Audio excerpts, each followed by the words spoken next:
हम पहले चैप्टर के टुवर्ड्स द एंड आ रहे हैं।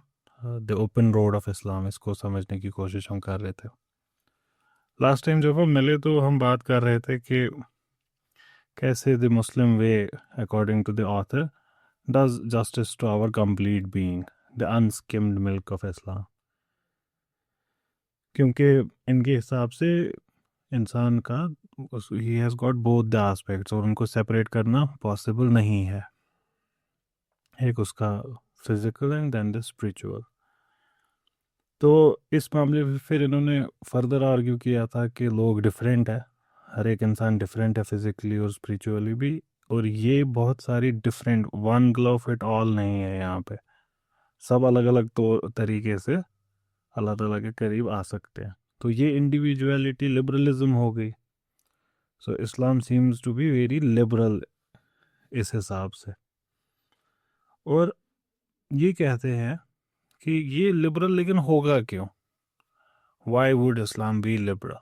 What is the basis of liberalism? ये कह रहे हैं इसका बेसिस है कि इस्लाम का जो very conception of human being है वो है कि इंसान ओरिजिनली और एसेंशियली अच्छा है। He is essentially good.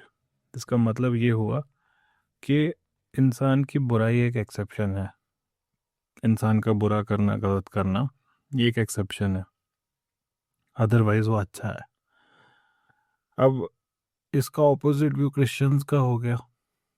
Christians they would say that man are born sinful, और इनके हिसाब से हिंदुइज्म का मानना है कि इंसान ओरिजिनली लो या इम्प्योर है, and he must painfully stagger through a long chain of transmigrations, and then he would reach the ultimate stage of perfection. अब इस्लामिक व्यू काउंटर है इसके कि इंसान प्योर है and he is potentially perfect in the sense we talked in the last session कि जो इंसानों की परफेक्शन हो सकती है वो उसको हासिल कर सकता है।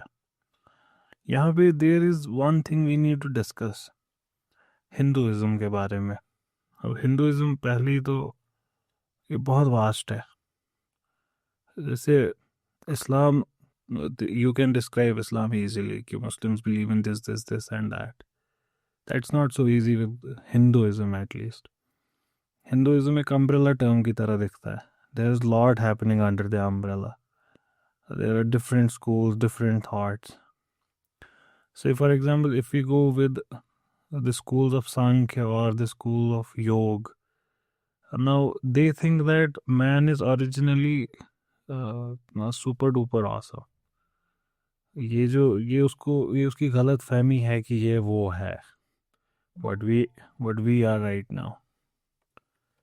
एंड योग करने से यही होता है, you achieve that distinction and you realize the Purush realizes he is Purush, he is divine, he is that great thing, Satchit Anand, he is not limited by this body. So that's contrary to what our author is saying.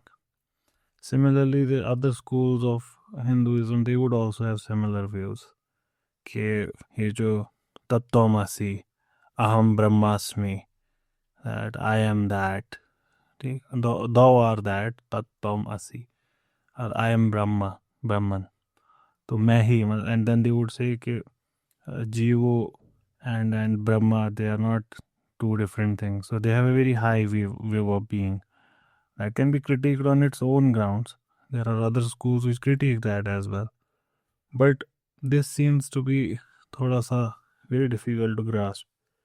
But he is correct in another sense, that this is their view, that you have to go through those transmigrations. But then within Hinduism it's possible कि आप उसको एक ही go में भी कर सकते हैं. You don't have to pass through all the stages. It can happen in one go.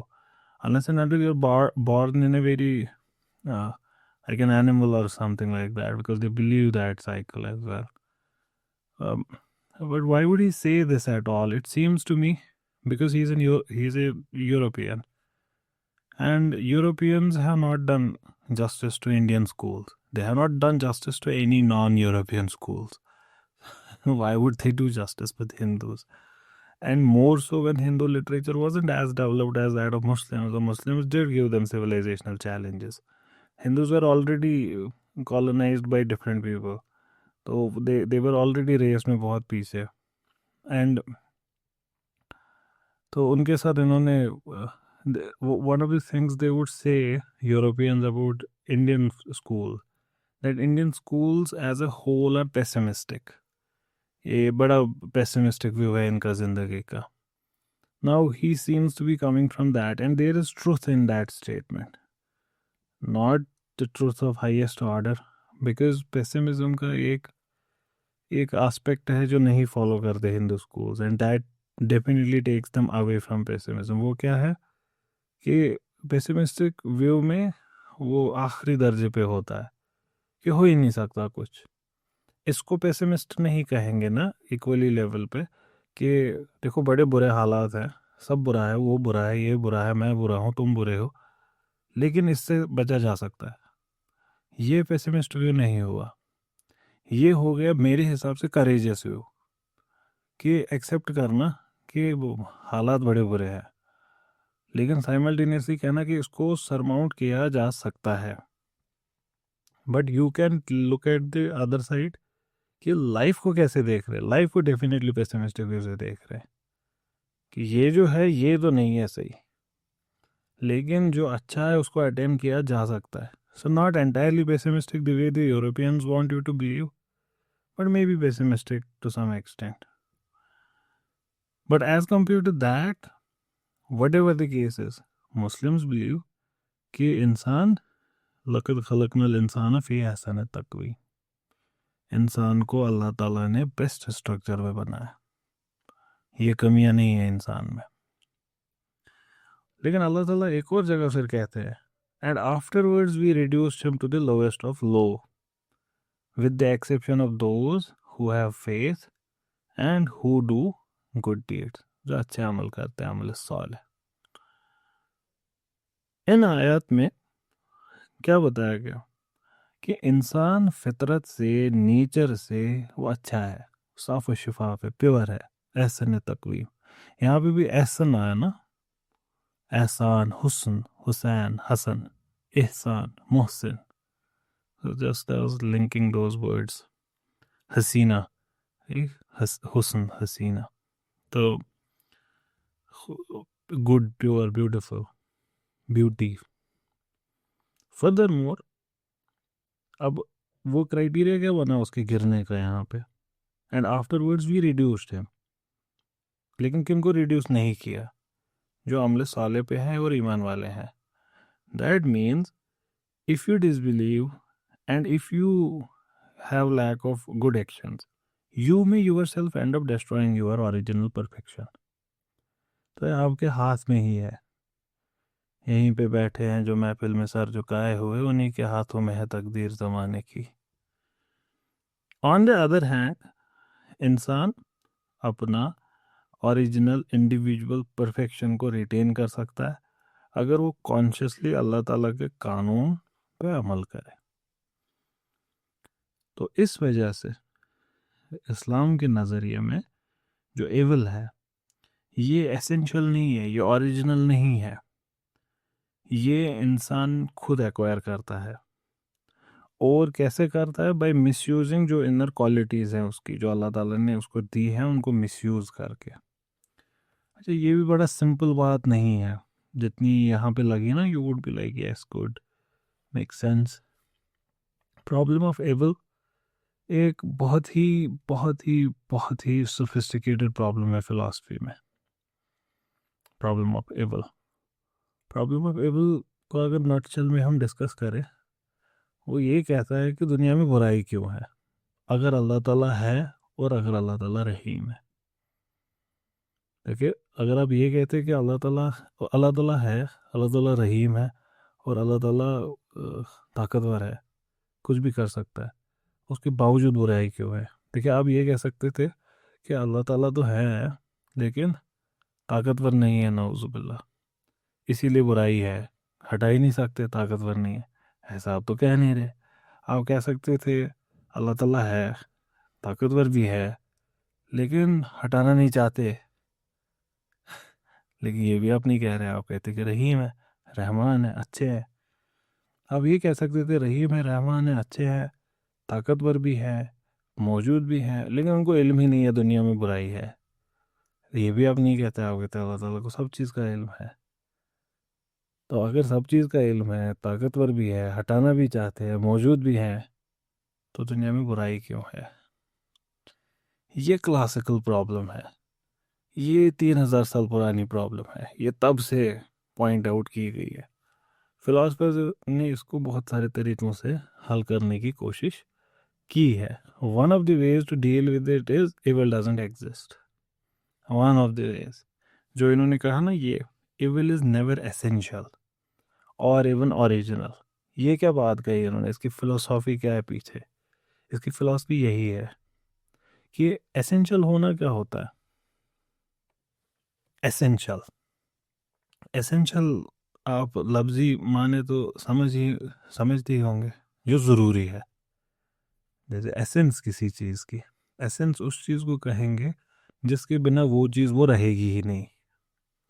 मिसाल के तौर पे क्रिकेट बॉल है, देखी होगी आपने, लाल कलर की होती है, वाइट कलर की होती है। दैट मीन्स कलर बॉल होने का एसेंस नहीं है। वो बॉल हो सकती है चाहे वो वाइट ना भी हो, पिंक हो तब भी बॉल हो सकती हो, रेड हो तब भी बॉल हो सकती है। तो एसेंशियल फीचर बॉल होने का कलर तो नहीं है। लेकिन अगर उसको क्यूबॉइडल बनाए, रेड बनाए, सीम भी रखे, लेकिन क्यूबॉइडल, तो वो बॉल होगी? नहीं होगी। तो स्फेरिकल होना उसकी एसेंस में है, उसके बिना वो नहीं रहेगी। तो ये कह रहे evil is never essential.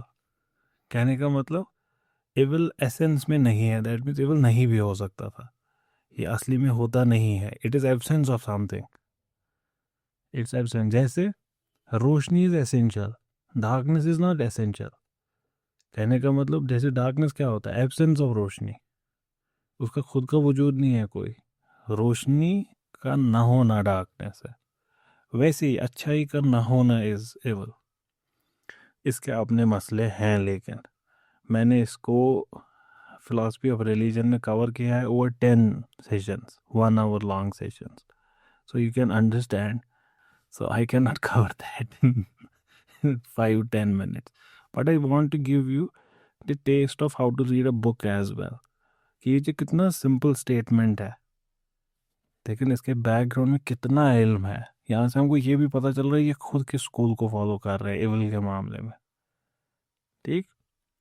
And those qualities are, as have been said before, different in every individual, लेकिन always potentially perfect in themselves.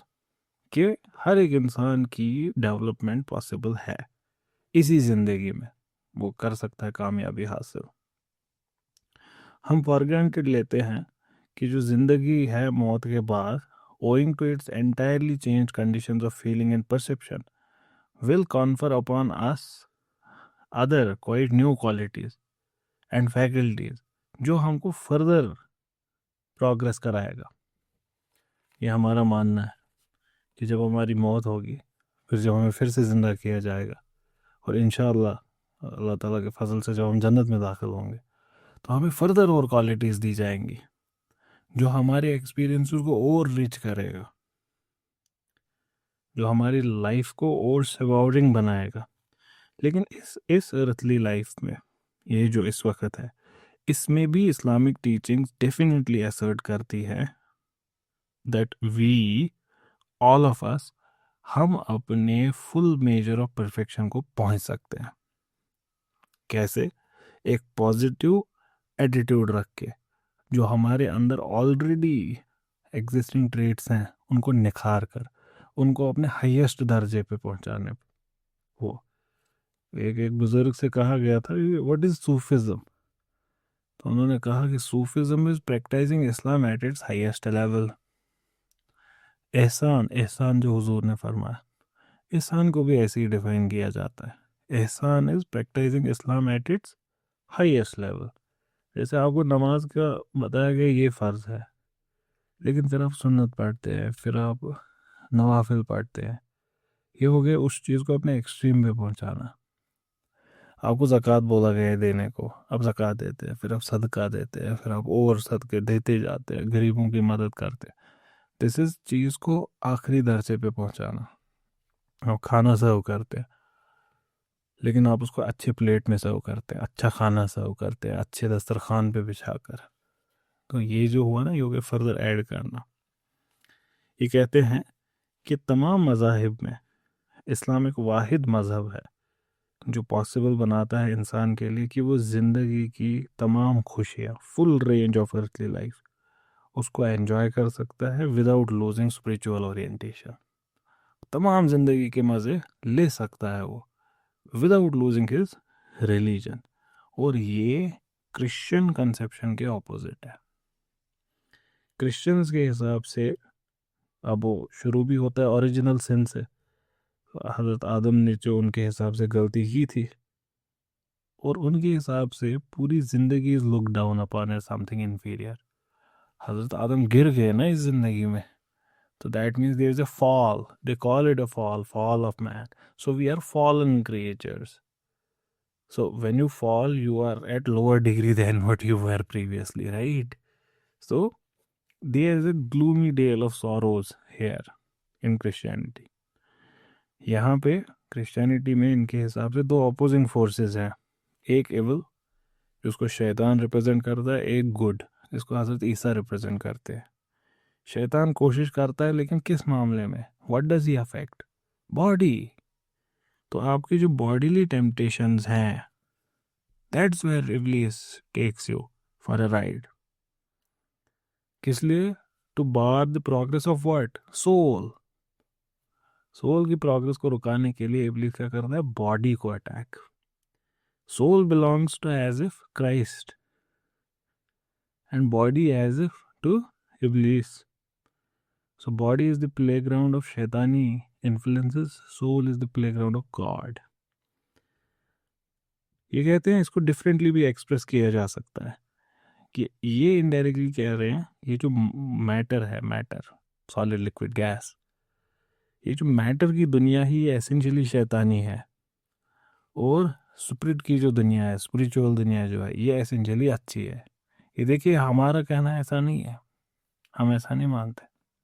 हमारे यहाँ दौलत को कि अच्छा माना गया है, अल्लाह ताला की तरफ से रहमत। देखिए, हिंदूज भी दौलत को पॉजिटिवली देखते हैं, कहते हैं ना, घर आई Lakshmi. They also view daulat in a positive light. Then there are other problems जो हैं जिनको पॉइंट आउट किया जा सकता है, but by and large Hindus and Muslims view dawlat nicely. They don't have a problem with that. With those necessary caveats कि दौलत का एक हद है। So यहाँ पे क्या है? यहाँ अलग अंदाज है।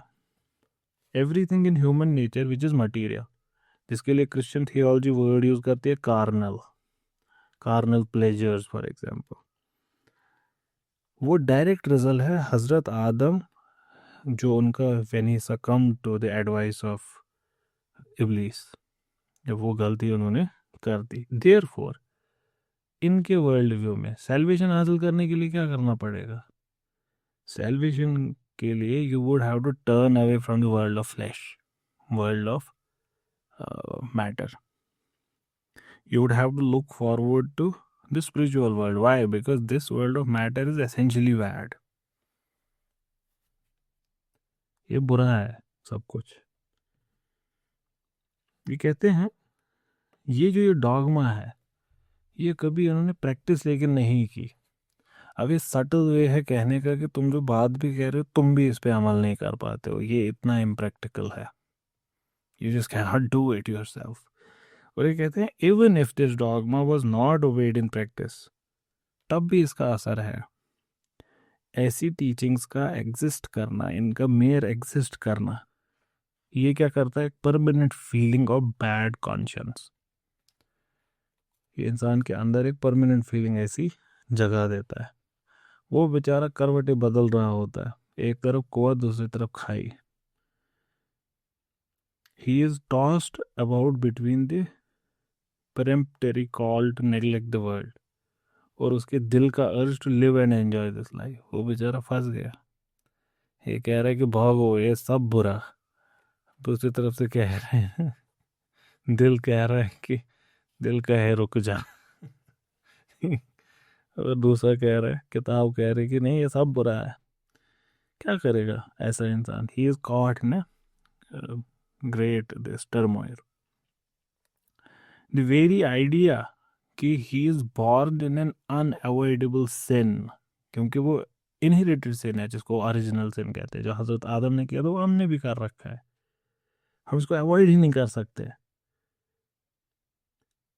और ये एवरेज इंटेलेक्ट के लिए तो कॉम्प्रहेंसिबल है भी नहीं। The very idea of an unavoidable sin and of its mystical redemption, कि हम उस सिन से साफ कैसे हो गए? हज़रत ईसा ने अपनी जान दी, क्योंकि अब हज़रत ईसा को खुदा मानते हैं, so God killed himself on cross, God sacrificed himself on the cross to redeem our sins. अब ऐसा क्रिश्चियंस का मानना है, और हमारे ऑथर कह रहे हैं कि ये खुद में इतनी कॉम्प्लेक्स थियोलॉजी। एक, मैंने गुनाह किया नहीं, और जो माफ़ कर सकता था अगर मैंने किया भी, उसने माफ़ किया नहीं, लेकिन उसने मुझे माफ़ किया किसी और को सज़ा देकर। तो अब इसको डिफेंड तो किया जा सकता है, क्योंकि इंसान को जो अल्लाह ताला ने अक्ल दी है ये मिरेकलस है, कुछ भी कर सकती है। लेकिन एवरेज इंटेलेक्ट के लिए जब उसको ये थोड़ा सा बोला जाता है तो ही रियलाइजेस कि कुछ गड़बड़ है। Whatever the case be, ये जो ये पूरी कहानी है, it erects a barrier between man spiritual longing and his legitimate desire to live, क्योंकि ये इंसान के अंदर दोनों चीज़ें हैं, स्पिरिचुअल लॉन्गिंग और दुनिया की मोहब्बत, ये दोनों चीज़ें हमारे दिल में। तो उसके बीच पे आ गई क्रिश्चियनिटी की दीवार। इसके बरक्स इस्लाम में भी है नथिंग लाइक ओरिजिनल सिन। हम ये अल्लाह ताला का जो जस्टिस है उसके साथ ये बात को मान ही नहीं सकते कि अल्लाह ताला मुझे रेस्पॉन्सिबल ठहराएं उस गुनाह के लिए जो किसी और ने किया। नंबरलेस जनरेशंस ऑफ मैनकाइंड, इनको कैसे रेस्पॉन्सिबल माना जा सकता है? विदाउट डाउट हम फिलोसॉफिकल एक्सप्लेनेशंस निकाल सकते हैं इस बात की, ओरिजिनल सिन की, लेकिन आम इंसानों के लिए, अनसोफिस्टिकेटेड इंटेलेक्ट के लिए ये हमेशा आर्टिफिशियल रहेगा, और ऐसे ही आर्टिफिशियल रहेगा ट्रिनिटी का कंसेप्ट भी। तो ये इन्होंने यहाँ पे क्यों कहा? क्योंकि ट्रिनिटी का भी फिलोसॉफिकल डिफेंस दिया जा सकता है, जैसे you can say 1 multiplied by 1 multiplied by 1 is equal to 1, you can say that. मगर एक अनसोफिस्टिकेटेड माइंड कैसे मल्टीप्लाई करेगा 1 God multiplied by another God multiplied by another God is equal to 1 God? एक unsophisticated mind, one God, one God, one God. How many gods in front of you? 3 gods. So like there is one apple, another apple, another apple. So I ask you how many apples? You don't do one apple multiplied by one apple multiplied by one apple. You do 1 plus 1 plus 1. So there are a lot of philosophers who have come up to describe Trinity and to defend it. And a lot of them do a wonderful job. But that's what they believe in. Their belief is not in 3 gods. ये याद रखें. They're monotheistic. But Christians believe there is one God, but that one God is triune. Now, again, it's very difficult for us to make sense of it. You just said there's one God, and now you're saying he is triune. So it's very difficult. और यहाँ पे कोई hereditary सिन भी नहीं है, तो इस वजह से यूनिवर्सल रिडम्पशन भी नहीं है कि हज़रत ईसा ने जो खुद को सूली पे चढ़ाया अकॉर्डिंग टू क्रिश्चियनिटी, तो तमाम के गुनाह माफ़ हो गए, because someone paid for this since.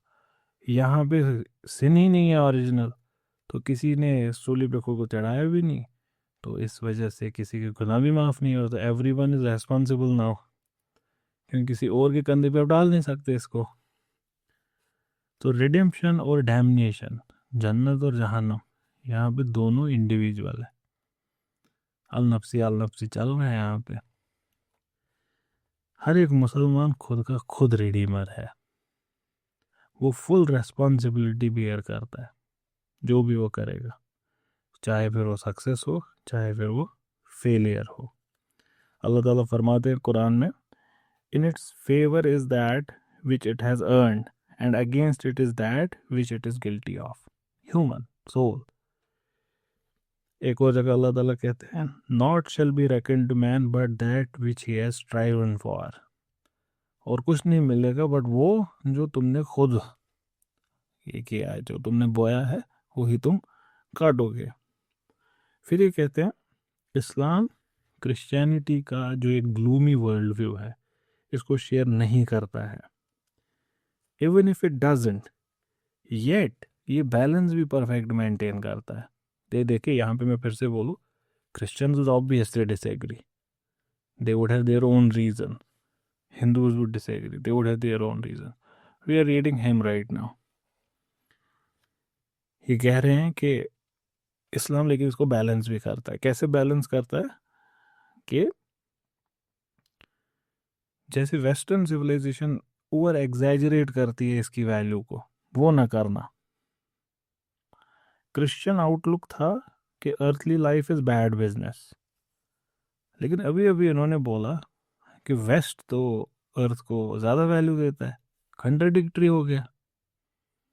अभी तक की क्या बात कर रहे थे, कह रहे थे क्रिश्चियनिटी कहता है earth is bad, matter is bad, सब इसको त्याग दो, वैराग्य में जियो। अब कह रहे हैं कि वेस्ट दुनिया को ज़्यादा एम्फेसिस देता है, तो कॉन्ट्रडिक्टरी हो गया ना? नहीं, कॉन्ट्रडिक्टरी नहीं है। क्यों नहीं है? क्योंकि क्रिश्चियन और वेस्ट को ये एक मानते ही नहीं है। क्रिश्चियन अलग सिविलाइजेशन है, वेस्ट अलग सिविलाइजेशन है। कहने का मतलब कि modern West is distinct from Christian morality. West adore करता है लाइफ को, लेकिन ये अब दूसरे एक्सट्रीम पे जाता है। क्रिश्चियनिटी एक एक्सट्रीम पे, दुनिया को त्याग दो, वैराग्य, और वेस्ट एक और एक्सट्रीम पे, दुनिया ही सब कुछ है। ये देखता है the way food is looked upon bye a glutton. So what does a glutton do? He devours food. उस पर झपट पड़ता है, लेकिन इसका कोई रिस्पेक्ट नहीं होता उसके अंदर फूड के लिए। ही डिवाउर्स इट। इस्लाम क्या करता है? ये इस इंसानी ज़िंदगी, ये जो दुनियाई ज़िंदगी, इसको विद कामनेस और रेस्पेक्ट देखता है। इसकी इबादत नहीं करता द वे वेस्ट डज। ये इसको लेकिन इग्नोर भी नहीं करता, ये इसको हिस्सा मानता है, एक स्टेज मानता है एक हायर एग्जिस्टेंस का, लेकिन इसका भी अपना वजूद है। ये स्टेज है लेकिन एक नेसेसरी स्टेज है।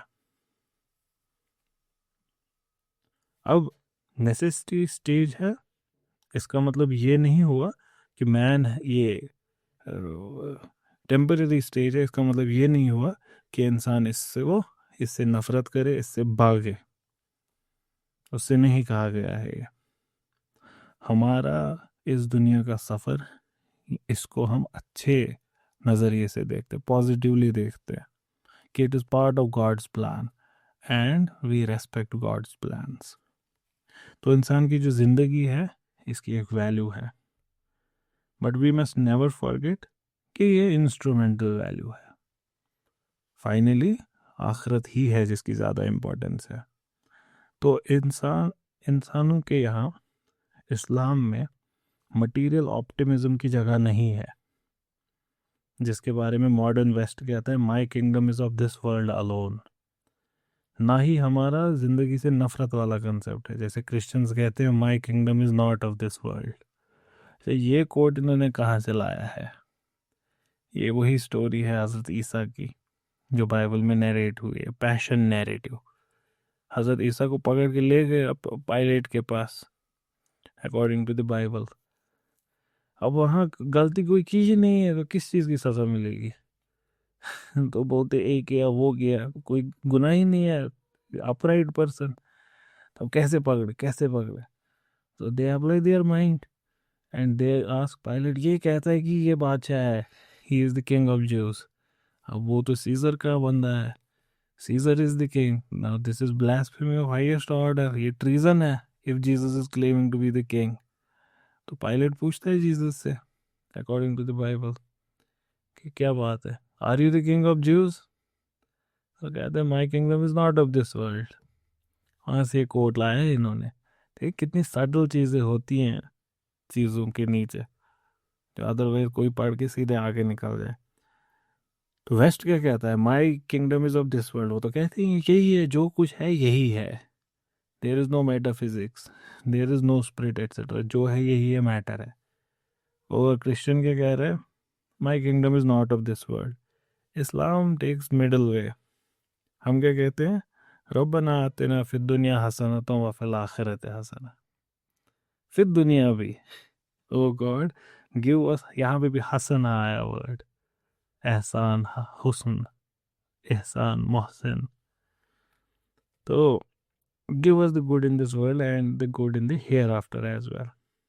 तो एक पूरी एप्रिसिएशन इस दुनिया की भी हुई, और ये एप्रिसिएशन इस दुनिया की, इसको हम नहीं मानते कि यह हमारी आखिरत में हाडल होगी, क्योंकि हमने दुआ ही अल्लाह ताला से क्या मांगी, ये कुरान की आयत है कि या खुदा हमें इस दुनिया का भी अच्छा दे और आखिरत का भी अच्छा दे।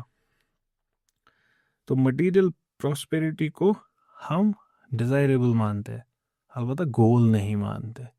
क्रिश्चियंस डिज़ायरेबल ही नहीं मानते, वेस्ट गोल मानता है, हम डिज़ायरेबल मानते हैं लेकिन गोल नहीं मानते।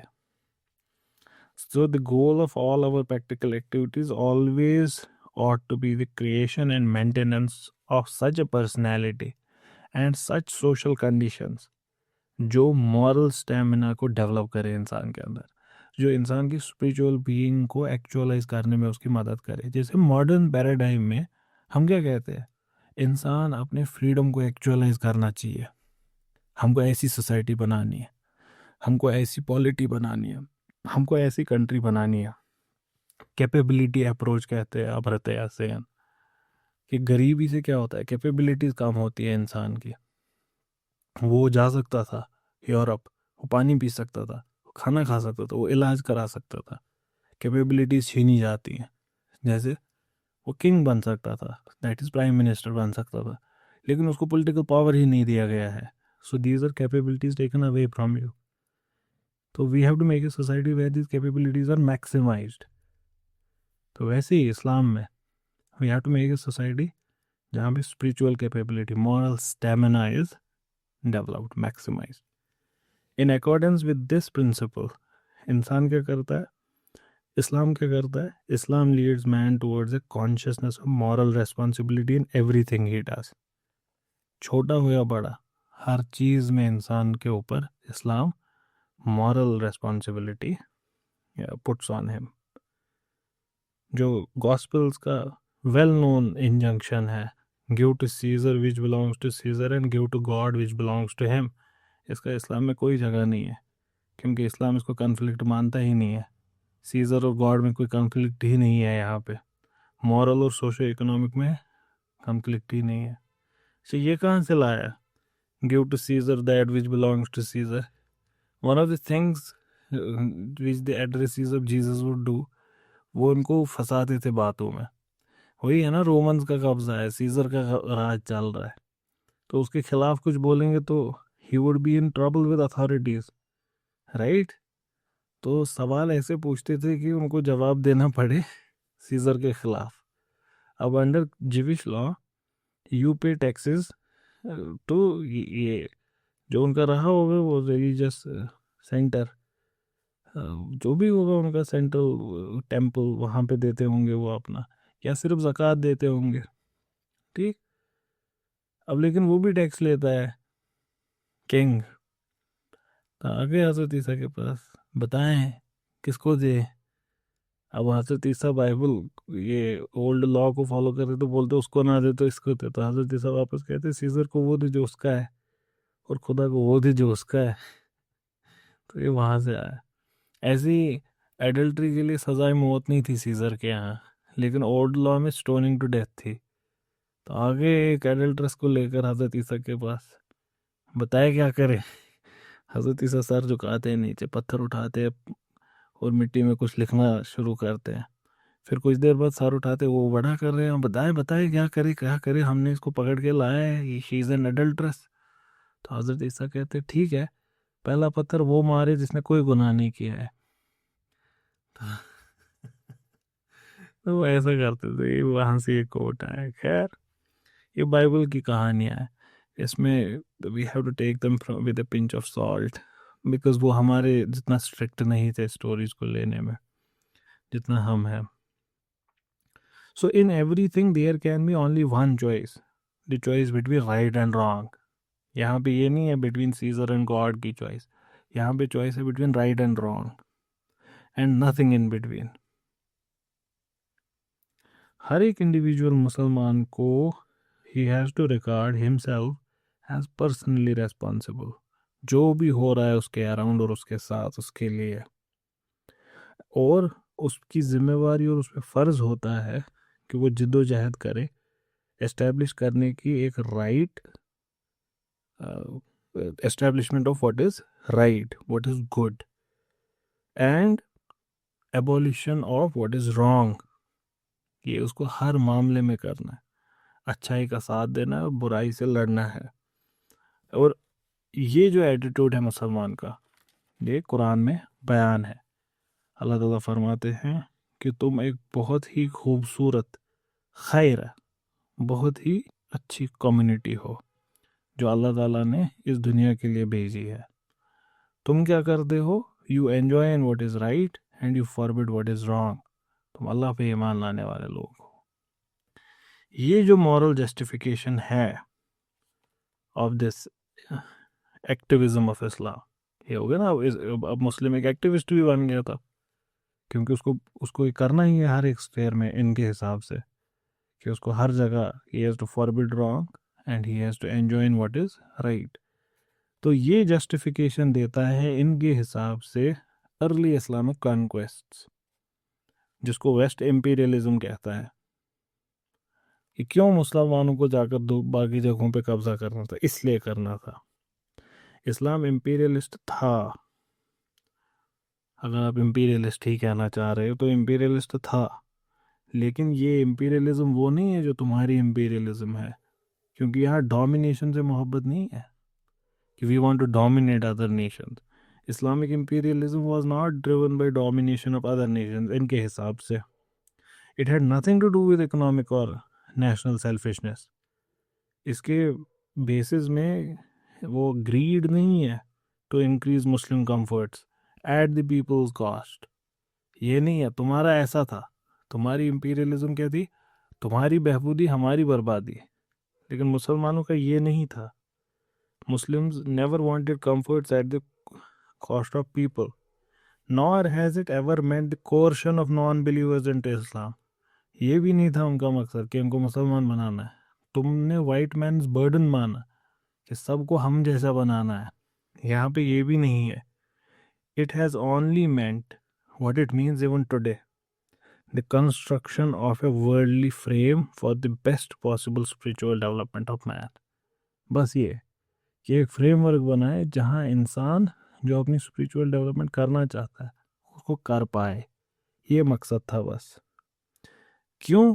क्योंकि इस्लाम की टीचिंग्स के हिसाब से moral knowledge automatically forces moral responsibility upon man. Wow, बड़ी खूबसूरत बात है. क्योंकि इस्लाम के हिसाब से मोरालिटी का इल्म आप पे उसको फ़र्ज भी कर देता है. अगर if you know what is the right thing to do, then doing it is farz on you. So moral knowledge automatically forces moral responsibility upon man. तो ये फिलोसफर्स की तरह नहीं है कि आपने सही और गलत में निकाल लिया डिबेट करके, फिलॉसफी करके डिस्टिंक्शन. यहाँ पे ऐसा नहीं है. A mere platonic discernment between right and wrong without the urge to promote right and to destroy wrong is immoral. सही गलत पे आपने कर लिया पहचान, लेकिन इसके बावजूद अंदर से वो तड़प ना होना कि अब मैं सही करूं, ये खुद में इमोरल है. This is immoral. In Islam morality lives and dies with human endeavor to establish the victory of morality upon earth. We'll end this session on that note.